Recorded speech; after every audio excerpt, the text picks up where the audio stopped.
Well, we missed the swap meet today.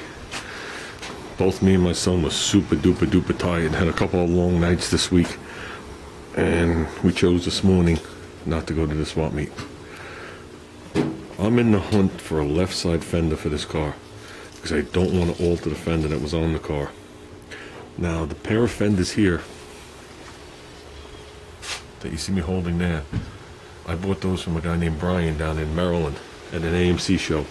He gave me both those fenders for 25 bucks. Very nice fenders. This fender here, okay, at the same show my buddy Tom bought, and he paid 40 bucks for it. And it's, you know, it's a cherry fender. Original paint on it. I found one fender so far on eBay on a 64 American wagon. Okay, 220, so it doesn't even have the molding holes, not that that matters anymore. Down in Georgia. And the guy wants $385 for it, plus shipping and handling. He wants to charge me handling. So, I think the guy's lost his mind. Because there's no way a 64, 65 American can warrant a $450 fender. I mean, we're getting into AMX territory with those numbers. So, I'm still on the looking. I seen a guy up in Pennsylvania had one. Had some rust on the bottom, and this guy wanted 89 bucks for the best offer, so I made him a best offer, and I'll wait and see. So, I mean, I do have another fender, but the other fender from here to here is gone off it. I cut it off. Okay, so I don't even have the lip to transfer, and I know the other fender, I think it had a little patch right here, so that's 2 strikes against it.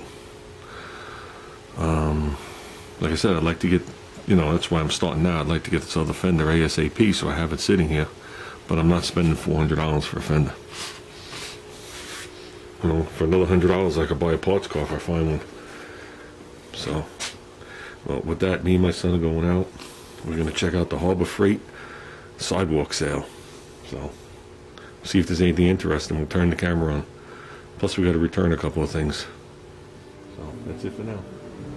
Well, I'm at the point here where I got to strip this fender down. Well, like I said, I'm going to work out this area, but I got to strip this fender down, grind the welds, and put this in some 2-part epoxy. I know you guys have heard me say before, I no longer have my paint gun. I gave my paint gun away to a friend who doesn't live anywhere around here. You know, he's 2 hours away, well, 2.5 hours away. But it was outdated anyway, even though it was a good gun. So, I'd made a video about that, and I'd already got a response and whatever from Darren on a gun. And I think though he mentioned the DeVilbiss, because I want to know the DeVilbiss. He mentioned the DeVilbiss Plus and the DeVilbiss GTI. And the GTI is an HVLP, and the Plus isn't. And the gun I chose, or I'm going to choose, is the Plus, which I'm going to wind up buying from Darren. But I already told my wife to get me that as a Christmas present, which isn't a big deal, you know, but we're in October. So, I think just to cover the fender, well, the reason I'm buying such a good gun is I don't think I'm going to stop here. I mean, when I'm done, I want the 2-part to lay flat and nice on this car, because that's as far as I'm going, and I'm not going to sand and I'm not going to do anything, so it has to look nice. But after I get done with this project, I already said to my son, I think we're going to take the Corolla in the garage, even though the paint's good. There's just a little clear coat issues on the roof of it. I think that we're going to scuff the car and shoot it, you know, as a project. So I really don't have a problem buying a better gun. But I have to get this fender in primer now, so I could start doing the body work on it. And with that, I went to the Harbor Freight sidewalk sale.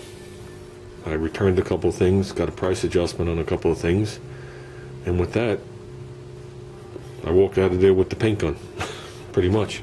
You know, not costing me anything.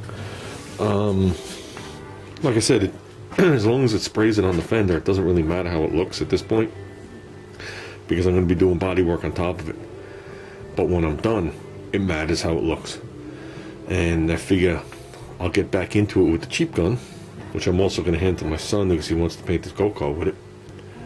And he'll never have his fingers on the good gun, at least not when I'm not around. And I think that'd be a nice step up, you know, from $20 to $350. Just a little step up. So, but like I said, it was on sale. This was the better of the two. And to me, I didn't care which one I bought. The cheaper one wasn't on sale, so this one was like $7 more. I just looked at it, had it in my hand, and I looked at the nozzle, and there seemed to be a lot more holes to atomize the stuff. So I paid the extra $7 and I got this one. Plus this one came with that little regulatory thing the other one didn't come with. So, like I said, I will get back on this. I'm going to strip the fender down. I have to fill in this hole. Okay. Work this little area. Fill in 1, 2, 3, 4, 5, 6, 7 of those holes. And that's it. And make the stay for the bottom to support it. And